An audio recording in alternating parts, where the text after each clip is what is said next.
Vamos a comenzar en oración y déjame admitir a Miretza que está entrando aquí. Vamos a comenzar en oración y luego entonces que comencemos en oración, vamos entonces a ir a Hebreos capítulo 10 y vamos a leer los versos que nos corresponden completos como hacemos siempre y luego vamos a ir versículo por versículo. ¿Ok?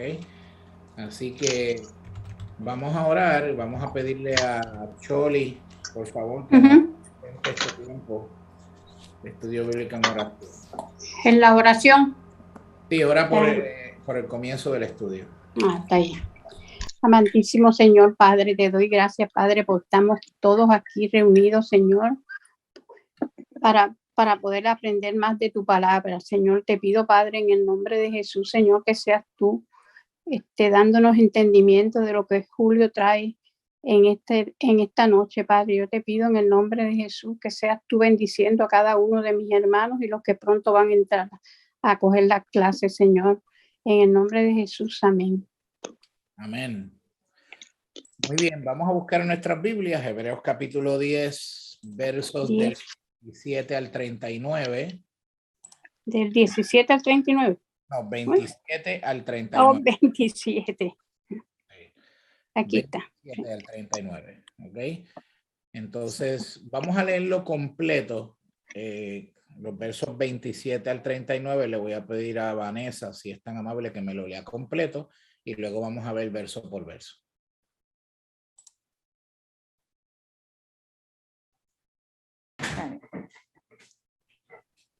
Sino una horrenda expectación de juicio y de hervor de fuego que ha de devorar a los adversarios. El que viola la ley de Moisés por el testimonio de 2 o 3 testigos muere irremisiblemente. ¿Cuánto mayor castigo pensáis que merecerá el que pisoteare al Hijo de Dios y tuviere por inmunda la sangre del pacto en la cual fue santificado e hiciere afrenta al Espíritu de gracia? Pues conocemos al que dijo, mía es la venganza, yo daré el pago, dice el Señor. Y otra vez el Señor juzgará a su pueblo. Horrenda cosa es caer en manos del Dios vivo. Pero traed a la memoria los días pasados, en los cuales, después de haber sido iluminados, sostuvisteis gran combate de padecimientos. Por una parte, ciertamente, con vituperios y tribulaciones, fuisteis hechos espectáculo, y por otra llegasteis a ser compañeros de los que estaban en una situación semejante, porque de los presos también os compadecisteis, y el despojo de vuestros bienes sufristeis con gozo, sabiendo que tenéis en vosotros una mejor y perdurable herencia en los cielos. No perdáis pues vuestra confianza, que tiene grande galardón, porque os es necesaria la paciencia, para que habiendo hecho la voluntad de Dios, obtengáis la promesa. Porque aún un poquito, y el que ha de venir vendrá y no tardará, mas el justo vivirá por fe, y si retrocediere, no agradará a mi alma. Pero nosotros no somos de los que retroceden para perdición, sino de los que tienen fe para preservación del alma. Muy bien. Ok, perfecto. Vamos entonces ahora al ver el primer verso que lo tenemos aquí en pantalla, el verso 27 del capítulo 10, ¿ok? Y vemos que el verso 27 del capítulo 10 dice, sino una horrenda expectación de juicio y de hervor de fuego que ha de devorar a los adversarios. Bien importante. Como ya vimos en la clase anterior, ¿verdad? Los versos 26 al 31 inicia lo que Pablo considera una respuesta inaceptable a lo que ellos habían recibido en Cristo, y obviamente también unas graves consecuencias que ellos iban a experimentar si retrocedían. Entonces, esta declaración obviamente se repite, pero de una manera diferente en el verso 31 que acabamos de leer, ¿verdad? El verso 31 se repite diferente. Leímos el 27, perdón, donde dice, horrenda cosa es caer en manos del Dios vivo, dice el verso 31, que ahí vamos a ver ahorita ya mismo. y es obvio que el apóstata, obviamente, solo puede esperar el inevitable, obviamente, e ineludible juicio de Dios por cuanto está rechazando, por cuanto está divorciándose, por cuanto está desasociándose de nuestro Señor Jesucristo. Acuérdese de eso. Un apóstata es una persona que rechaza, que se divorcia, que se desasocia de nuestro Señor Jesucristo. Entonces, si usted se da cuenta, en estos versos que vamos a estar leyendo, te vas a dar cuenta de las consecuencias de ese juicio. Tienen obviamente unas consecuencias aterradoras. ¿Por qué? ¿Por qué tienen unas consecuencias aterradoras? Porque la única solución de Dios, y esto es bien importante, la única solución de Dios, la vida eterna en su Hijo Jesucristo, ha sido rechazada. Es la única solución de Dios. Es la vida eterna en su Hijo Jesucristo. Entonces, lo que Pablo está haciendo aquí, obviamente, es citando Isaías 26, 11. E Isaías 26, 11, usted lo tiene ahí en su hoja de trabajo, que dice, Jehová, tu mano está alzada, ¿verdad? Pero ellos no ven, verán al fin y se avergonzarán los que envidian a tu pueblo, y a tus enemigos fuego los consumirá. Entonces Moisés, esto tenemos que tenerlo bien claro también, porque Moisés también presenta a Dios como fuego consumidor en Deuteronomios capítulo 4, verso 24, a quien Pablo también está citando en Hebreos 12, 9. ¿Ok? Y Dios, obviamente Dios es celoso para manifestar su carácter a los que se niegan a aceptarlo a través de su Hijo Jesucristo, y obviamente lo rechazan, y cuando estos lo rechazan, obviamente son considerados, como dice el texto, como adversarios. Entonces, Jesús mismo hizo una declaración en este aspecto, diciendo que quizás muchos de ustedes se acuerden, él dijo, el que no está por mí, está contra mí, ¿verdad? Entonces, lo que Pablo está haciendo aquí, esto es bien importante, es advirtiéndole a los cristianos de Jerusalén que ya estaban fluctuando a que no estuvieran en un estado de ambivalencia. ¿Ok? Los cristianos de Jerusalén, como hemos venido diciendo y estudiando el contexto, estaban fluctuando, ¿verdad? Y estaban en este estado de fluctuación. Entonces Pablo está enfatizando aquí bien fuertemente para que ellos no sigan fluctuando y no estén en un estado de ambivalencia. Así que como vemos ahí, en ese texto hay una exhortación que es bien contundente, bien contundente. Y entonces en el verso 28, argumentando de lo mayor a lo menor, Pablo establece un argumento comparativo, ¿okay? Comparativo, en el cual compara las consecuencias de la apostasía en el viejo pacto y en el nuevo pacto. Hace una comparación. Y yo quiero que veamos el verso 28, el verso del capítulo 10. Ahí en las pantallas y también en su hoja de trabajo vamos a ver el verso 28. Y mire lo que dice. Dice, el que viola la ley de Moisés por el testimonio de 2 o 3 testigos muere irremisiblemente. ¿Ok? Muere irremisiblemente. Entonces, cuando nosotros leemos en el Antiguo Testamento, en múltiples ocasiones, es bien importante, en múltiples ocasiones vamos a encontrar que se le asigna pena de muerte por la violación o el rechazo a la ley de Moisés. Por ejemplo, ejemplos de esto lo tenemos en el Antiguo Testamento como la idolatría. Por ejemplo, la idolatría y el asesinato en la ley del Antiguo Testamento conllevaba una pena de muerte. Entonces, las violaciones involuntarias de la ley, obviamente podían ser perdonadas, pero el desafío deliberado, o sea, aquello que era voluntario y deliberado, conllevaba una expulsión de esa comunidad de pacto, ¿ok? Y si se trataba de idolatría y de asesinato, conllevaba una pena de muerte, ¿ok? Entonces, vamos entonces a llenar los primeros 2 blancos que tenemos en nuestra hoja. Ahí. Dice, como Jesús es más grande que Moisés, según Hebreos 3, 1 al 6, la violación más grave de rechazar a Jesucristo conduce a un castigo mucho peor que la pena de muerte física. ¿Ok?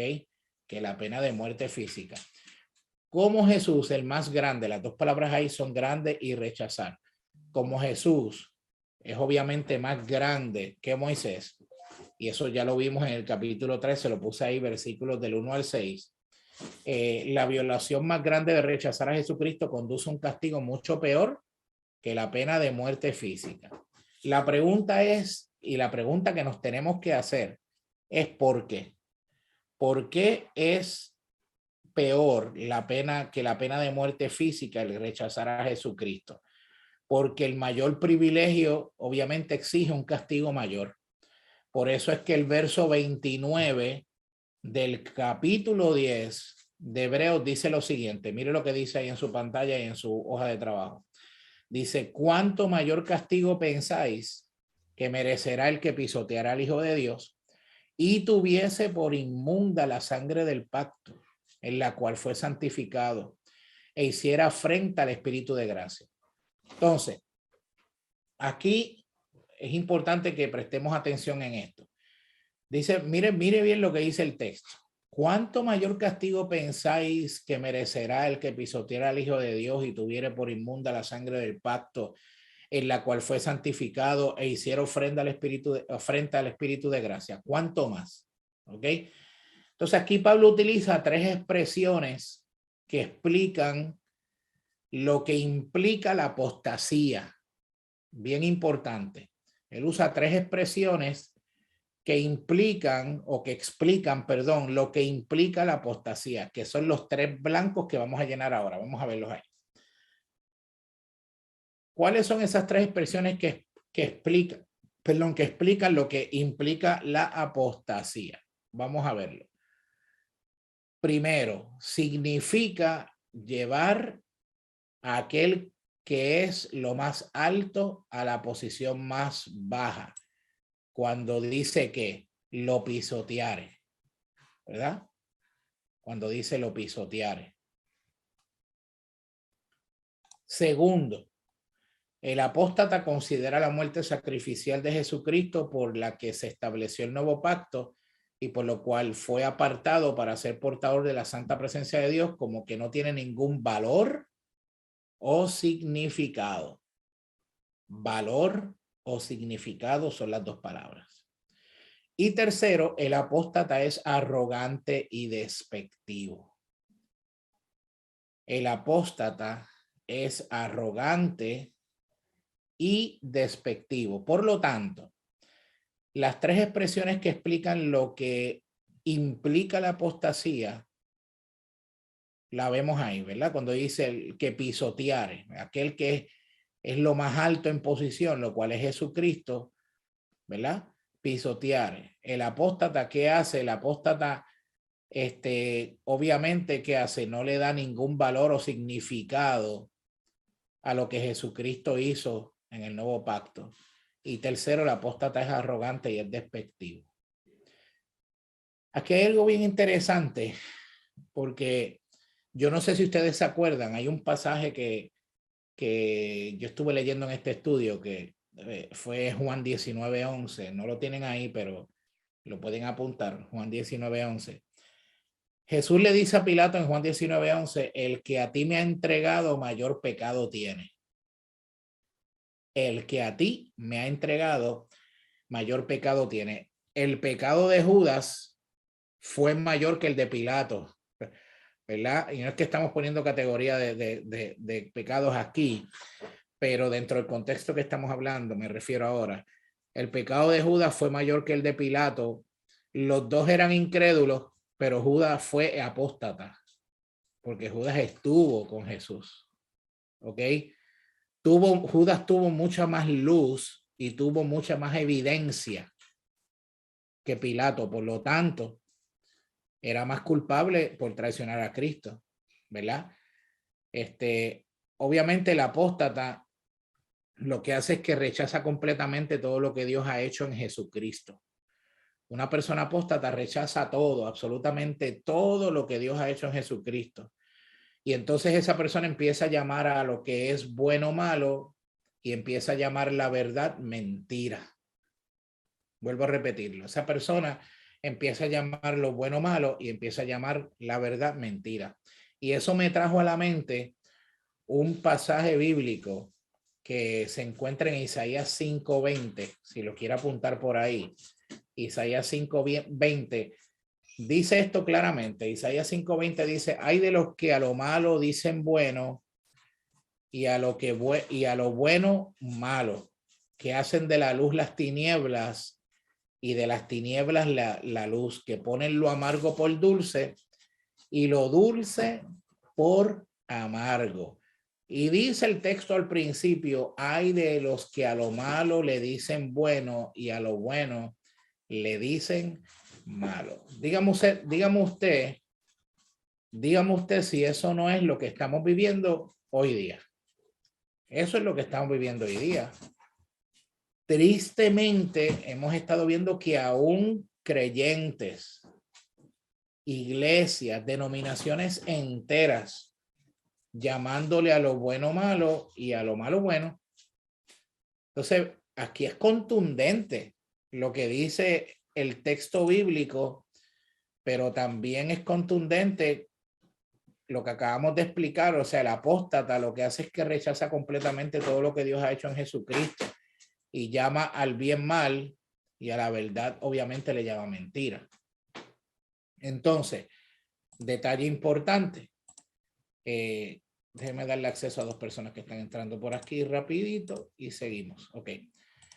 Importante. Vamos a llenar el próximo blanco que tenemos ahí, por favor. El próximo blanco.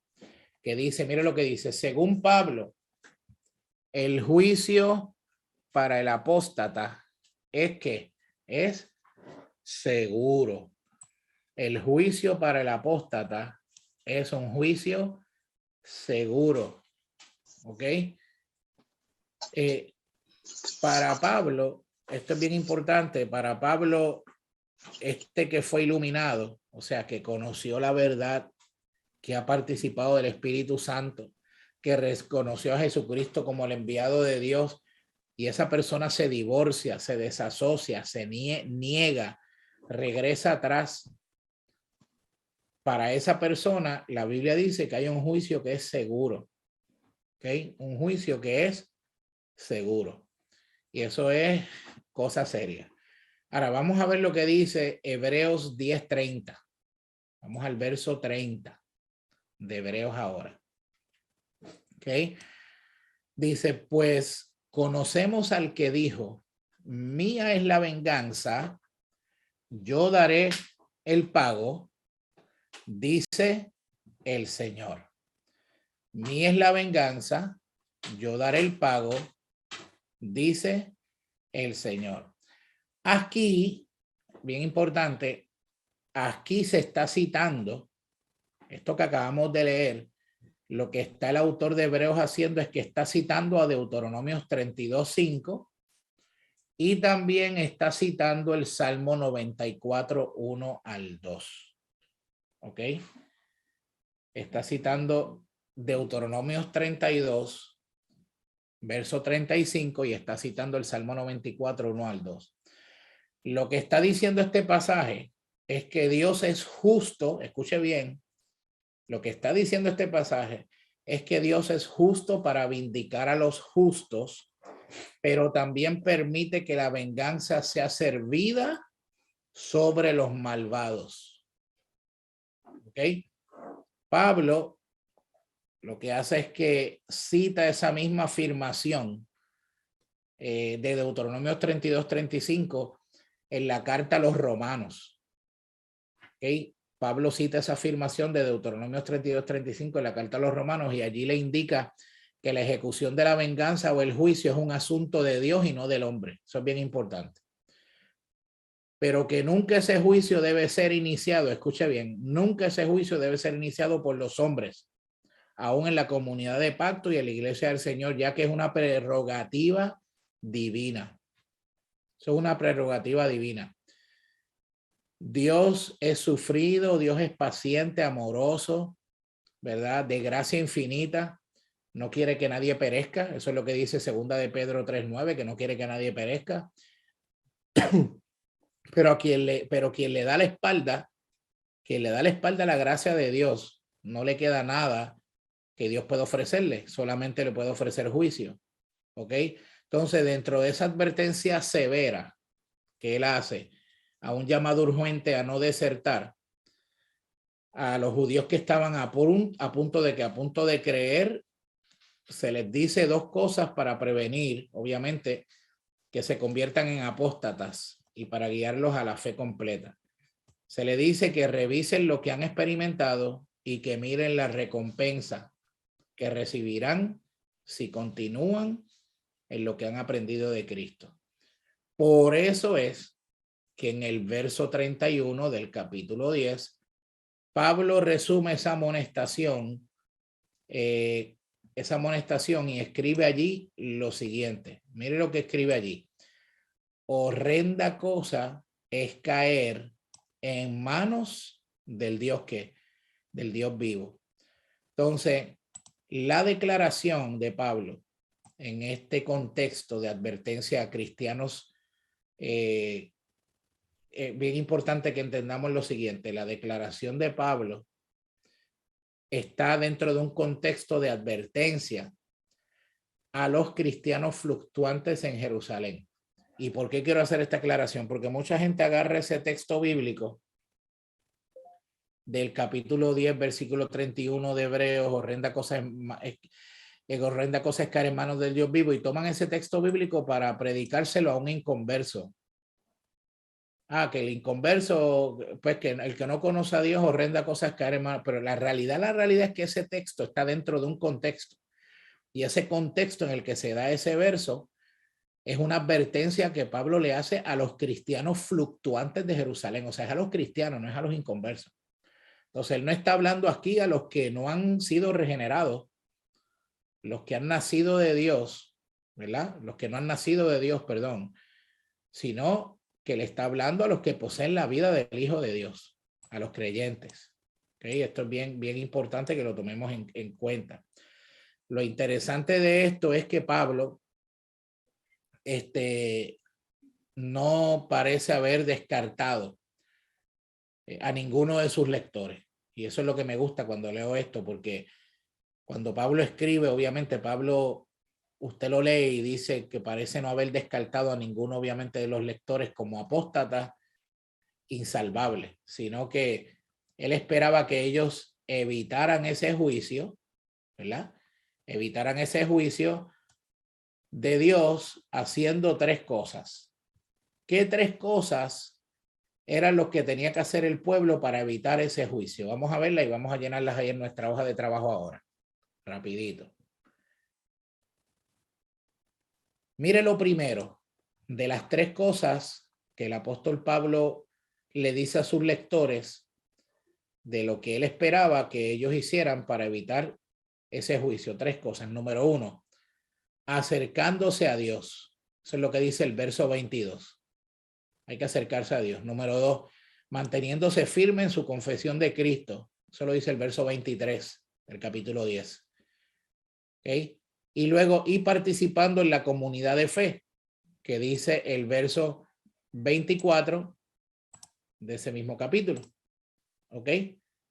Por lo tanto, tres cosas hay ahí que el apóstol Pablo obviamente le está diciendo a los lectores de esta carta, y le está diciendo esto para evitar que ellos obviamente participen de ese juicio de Dios. Le dice, hay tres cosas que ustedes tienen que hacer: acérquense a Dios, manténganse firmes en la confesión de Cristo y participen de la comunidad de fe. Son tres cosas que él ahí menciona que son bien contundentes y bien poderosas. ¿Okay? Entonces, vamos a ver ahora lo que dice el verso 32 del capítulo 10. El verso 32 del capítulo 10. Dice, pero traed a la memoria los días pasados, en los cuales después de haber sido iluminados, sostuviste un gran combate de padecimientos. Aquí el escritor de Hebreos le dice a los destinatarios, a los que están leyendo esta carta, le dice que traigan a memoria, que traigan a memoria los días pasados. ¿Y qué es entonces lo que él hace cuando está diciendo esto? Lo que él hace es que les recuerda el gran combate que ellos habían sostenido en el pasado. Obviamente él usa esto para exhortarlos a que continuaran perseverando y obviamente para que eviten las consecuencias de la apostasía si vuelven atrás. Por esa es la razón que él está diciendo a ellos, traigan a memoria los días pasados en los cuales después de haber sido iluminados, o sea, después de ustedes haber recibido a Cristo, el que ha sido iluminado es una persona que ha recibido a Jesús como Señor y Salvador, la luz de Cristo le ha alumbrado, ¿verdad? Sostuvisteis un gran combate de padecimientos, ¿ok? Él usa esto obviamente para exhortarlo a que continúen perseverando, para que estos eviten las consecuencias, obviamente, de lo que es volverse atrás y de lo que es la apostasía. Ahora vamos a llenar los próximos 2 blancos ahí en su hoja de trabajo, que dice ahí lo siguiente. Vamos a ver rapidito. Dice, Pablo quería que sus lectores en Jerusalén tuvieran una recolección de los primeros días después de su conversión e iluminación espiritual. Las 2 palabras a utilizar ahí son conversión e iluminación. Conversión e iluminación. Entonces, algunos de ellos, ¿verdad? Algunos de ellos habían sido cristianos desde hacía ya mucho tiempo, algunos de los que recibieron esta carta. Si recuerdan, ¿verdad? Aquellos que han estado en todo el estudio que hemos hecho de Hebreos, si recuerdan en el capítulo 5 de Hebreos, él considera que algunos deberían ser ya maestros, ¿verdad? Lo que indica, obviamente, que habían caminado con el Señor y que habían tenido cierta experiencia, ¿ok? Y yo estuve estudiando un poquito sobre esto y los historiadores dicen que pudieron haber pasado alrededor de 35 años después de Pentecostés, ¿ok? Alrededor de 35 años. Él nos dice también en el capítulo 5, el escritor nos dice también de Hebreos que en el capítulo 5 que habían gustado del don celestial, que habían sido hechos partícipes del Espíritu Santo. Y en el verso 4 del capítulo 6 de Hebreos también se nos dice aquí que habían sostenido un gran combate. A eso es que él se está refiriendo. Entonces, esta palabra es interesante, la palabra combate, es interesante porque cuando yo busqué esa palabra en el griego, es la base para la palabra atlético. ¿Ok? Es la base para la palabra atlético. En otras palabras, lo que él está diciendo es que lo que ustedes sostuvieron fue intenso, fue algo intenso, fue algo prolongado, fue algo que los llevó al extremo. ¿Ok? Fue algo que los llevó al extremo, fue algo intenso y prolongado. O sea que ustedes estuvieron, lo que está diciendo, ustedes estuvieron en disposición de sufrir por lo que un momento habían creído. Eso es lo que él está diciendo ahí. ¿Ok? Entonces, vamos a llenar el próximo blanco, es clave para lo que vamos a seguir hablando ahora. Los primeros cristianos de Judea sufrieron la persecución de la comunidad judía que los consideraban traidores. ¿Ok? Los primeros cristianos de Judea sufrieron la persecución de la comunidad judía que los consideraban traidores. Esto es clave, mi gente, porque acuérdense que hemos hablado del contexto. Esto es clave porque por eso es que cuando Pablo le escribe a la iglesia de Tesalónica, le dice algo poderoso, que yo quiero que lo busquemos porque así podamos tener el contexto completo. Vamos a ver Primera de Tesalonicenses. Alguien que busque conmigo Primera de Tesalonicenses, capítulo 2, los versos 14 al 16. Primera de Tesalonicenses, capítulo 2, versos 14 al 16. No está en su hoja de trabajo, no está ahí. Yo le estoy dando este texto porque dentro del estudio que hice lo encontré y quise incluirlo en la clase de hoy. Primera de Tesalonicenses, capítulo 2, versos 14 al 16. Así que me gustaría, quien lo haya encontrado, si es tan amable que me lo pueda leer. Yo, Adelante. 14 al 16, y así dice la palabra. Porque vosotros, hermanos, vinisteis a ser imitadores de las iglesias de Dios en Cristo Jesús que están en Judea, pues habéis padecido de vuestra propia nación las mismas cosas que ellas padecieron de los judíos, los cuales mataron al Señor Jesús y a sus propios profetas, y a nosotros nos expulsaron y no agradan a Dios y se oponen a todos los hombres, impidiéndonos hablar a los gentiles para que éstos se salven.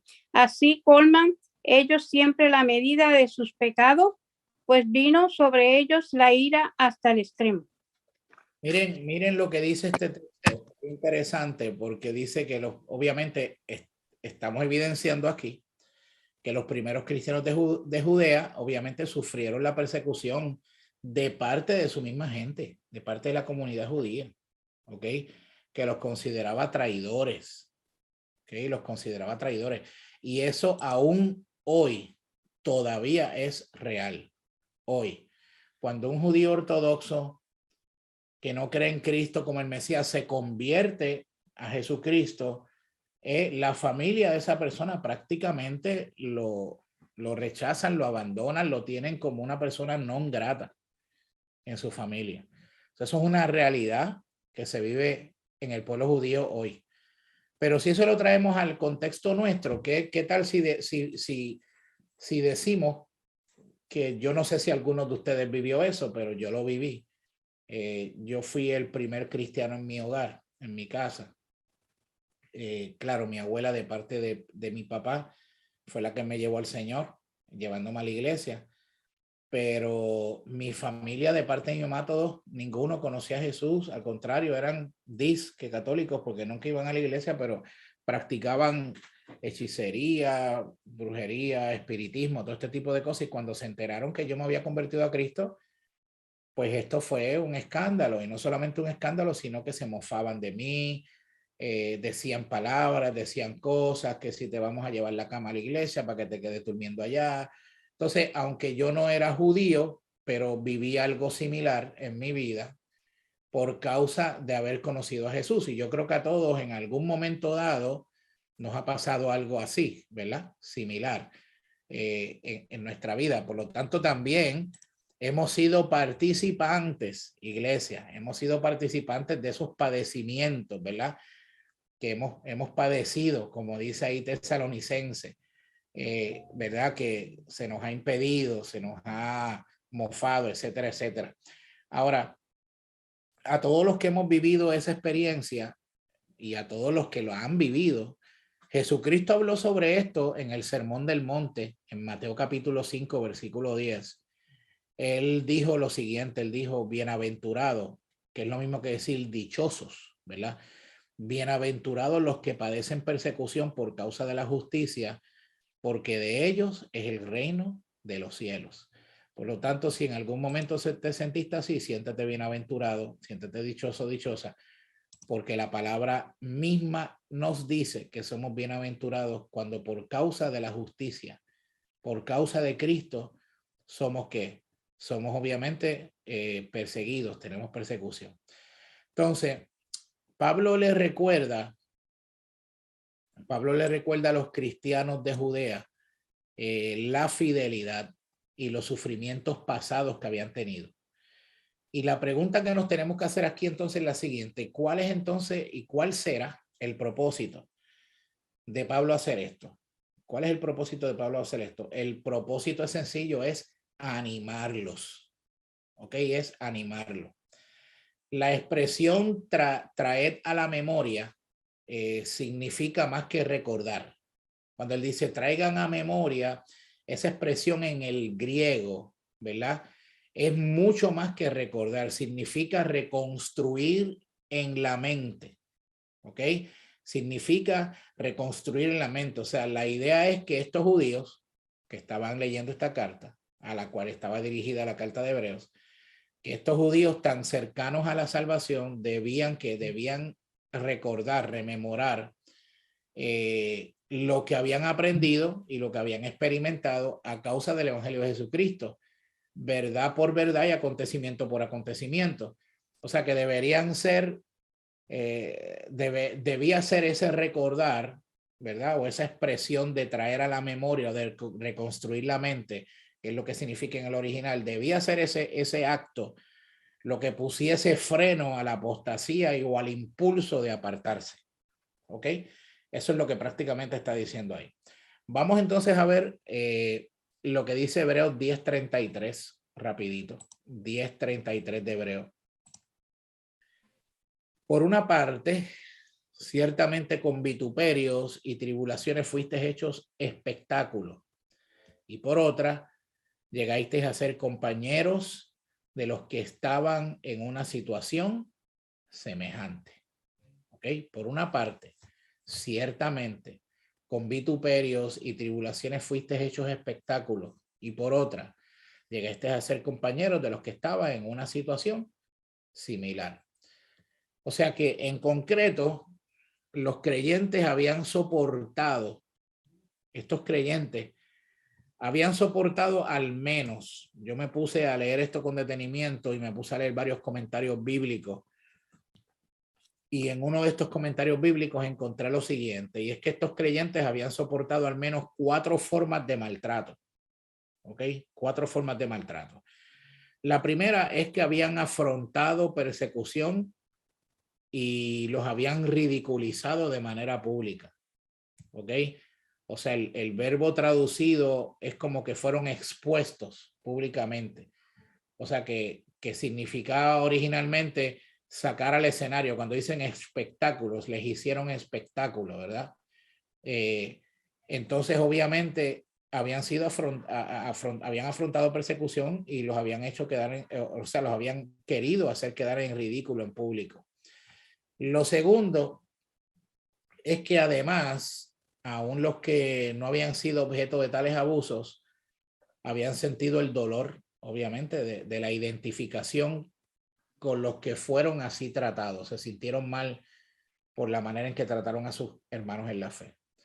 Lo tercero es que esta identificación obviamente se extendió desde la plaza pública hasta el calabozo, cuando los oyentes se solidarizaron con los encarcelados, porque usted sabe que a causa de Cristo encarcelaban y arrestaban a muchos cristianos, ¿ok? A muchos cristianos. Y número 4, también los creyentes, parte de lo que sufrieron también fueron que muchos de sus bienes fueron confiscados, ¿ok? Fueron confiscados por los romanos. Y eso fue bien fuerte también para esa época, porque lo que sufrían obviamente violencia pública, violencia fuerte, pero no solamente la violencia, sino que entraban a sus casas, les saqueaban sus casas, sus propiedades, sus bienes, les confiscaban sus cosas. Entonces vemos aquí en ese texto, verso 33, que dice ciertamente, ¿verdad? Vituperios, tribulaciones fueron hechos espectáculos, o sea, los ridiculizaron públicamente. Pero por otra llegaste a ser compañero de los que estaban en una situación semejante. ¿Quiénes eran los que eran compañeros que estaban en una situación semejante? Aquellos que habían sido arrestados por la causa de Jesucristo, y obviamente a ellos los arrestaron también. ¿Ok? So, la vida de estos creyentes no fue cáscara de coco, ¿verdad? Como decimos nosotros acá en el argot nuestro, ellos no estaban viviendo lo que nosotros estamos viviendo hoy. Entonces vamos a Hebreos 10:34. Hebreos 10:34 que dice, porque de los presos también os compadecisteis, ¿ves? Lo que le mencioné anteriormente.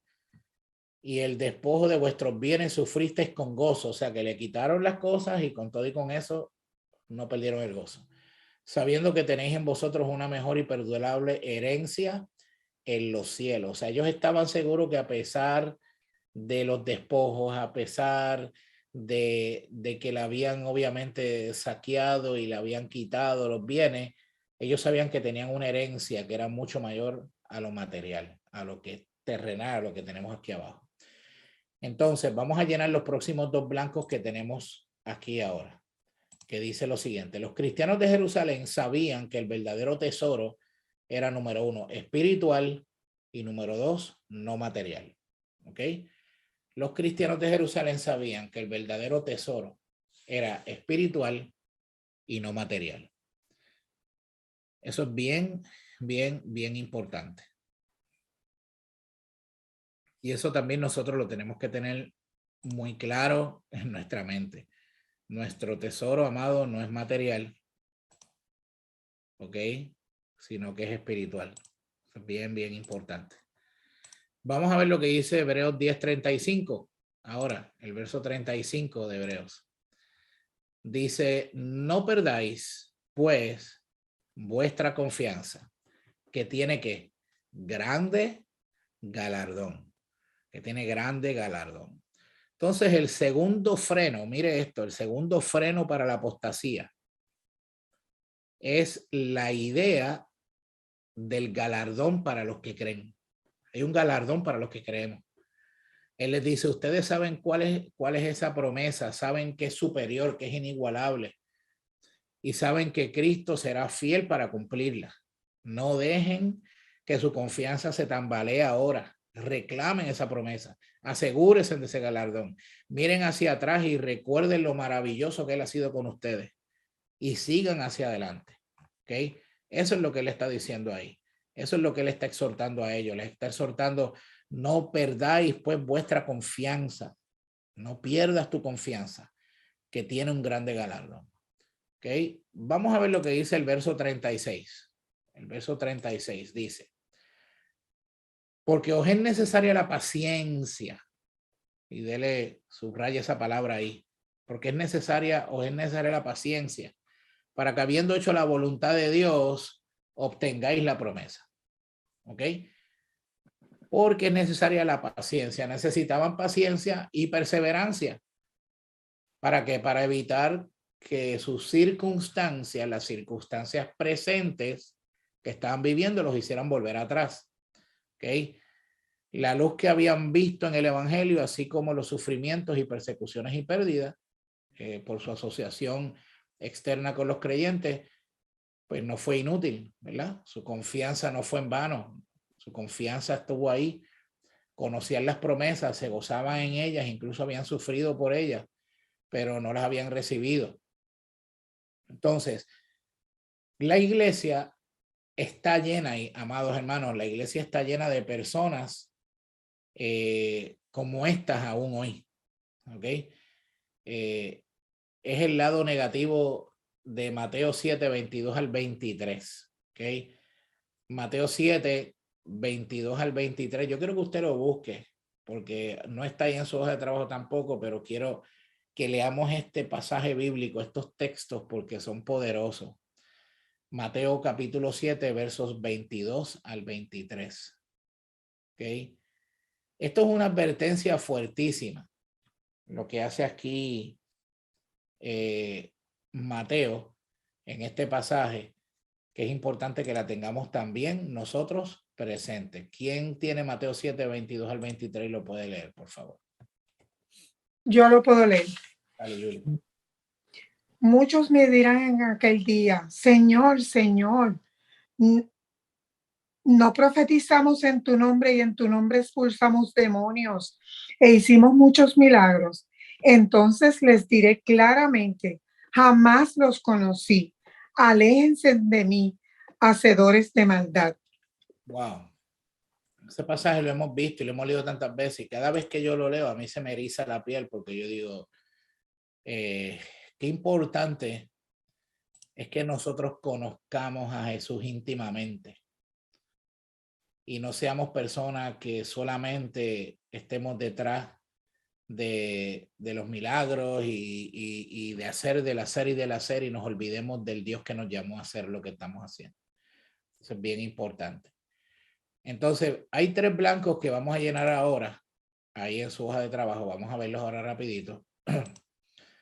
Algunos de los cristianos de Jerusalén necesitaban reconocer su responsabilidad de ¿qué? De número 1, perseverar, de persistir, número 2, y de aguantar en medio de la difícil situación actual en la que se encontraban. Las 3 palabras ahí son perseverar, persistir y aguantar. Y esas 3 palabras, amados, son bien claves para nuestra vida en Cristo. ¿Ok? Nosotros tenemos una responsabilidad, y esa responsabilidad es perseverar, persistir y aguantar. ¿Ok? En medio de la difícil situación actual. La palabra griega, según usted tiene ahí en su hoja de trabajo, para resistencia es la palabra upomene, que significa permanecer bajo. ¿Ok? Permanecer bajo. Y usted ha escuchado mucho, que yo menciono mucho Juan capítulo 15, que Juan, el Evangelio de Juan capítulo 15, donde dice: el que permanece en mí y mis palabras permanecen en él, será verdaderamente que mi discípulo. Seréis verdaderamente que mis discípulos. Entonces, les está diciendo: no se retiren, no se salgan de esa cubierta, no retrocedan, no busquen escapar, no busquen aplazar los problemas que están encontrando. Eso es lo que él le está diciendo ahí. Lo que ustedes necesitan es que, le está diciendo, es perseverar y confiar en la gracia suficiente de Dios, que es a través de la fe. ¿Ok? Lo que ustedes necesitan es perseverar y confiar en la gracia suficiente de Dios, que es a través de la fe, con tanta razón. Mire, cuando yo estaba leyendo el capítulo 10 y terminé de leer el capítulo 10 y de estudiarlo, dije: wow, ahora entiendo. Ahora es que entiendo con claridad por qué es que después de ese capítulo 10, en el capítulo 11, el autor empieza a hablar de la fe. Es pues la fe, la certeza de lo que se espera, la convicción de lo que no se ve. Ahora entiendo por eso, ¿verdad? Ahora, vamos a ver Hebreos 10:37. Hebreos 10:37 ahí. Mira lo que dice. Porque aún un poquito, y el que ha de venir vendrá y no tardará. Porque aún un poquito, el que ha de venir vendrá y no tardará. Entonces, aquí Pablo está citando a Habacuc capítulo 2, versículo 3. Está citando a Habacuc capítulo 2, versículo 3 para referirse a la situación que ellos estaban enfrentando. ¿Ok? Y esa situación que ellos estaban enfrentando, ¿qué era? Era el retraso de la consumación de la victoria de Cristo, que se iba a revelar en su segunda venida. Entonces esto creó un enigma en el interín, ¿verdad? Entre ese periodo de la resurrección y la segunda venida. Obviamente hay un intervalo de tiempo que usted y yo lo estamos viviendo actualmente. Entonces hay muchas cosas que están ocurriendo durante ese interín de tiempo en el contexto de los hebreos allí. Por eso Pablo le dice a los hebreos que el juicio se acerca y que todo el viejo pacto, que ya lo estudiamos en el capítulo 8, versículo 16, de que todo el viejo pacto iba a desaparecer. ¿Ok? Por eso es que él dice que aún un poquito el que ha de venir vendrá y no qué, y no tardará, ¿verdad? Que ha de venir vendrá y no tardará. Entonces vamos a ver ahora Hebreos 10:38. Hebreos 10:38. Mire lo que dice. Mas el justo vivirá por fe, y si retrocediere, no agradará a mi alma. ¿Ok? El sufrimiento que podía soportar no durarían para siempre, pero su salvación en Jesucristo sí. ¿Ok? El Señor vendría a arreglar todo lo que tenía, lo que había que arreglar. Mientras tanto, la forma de hacerse justo por la fe era perseverando, ¿verdad? Vivir por fe, ¿okay? Vivir por fe.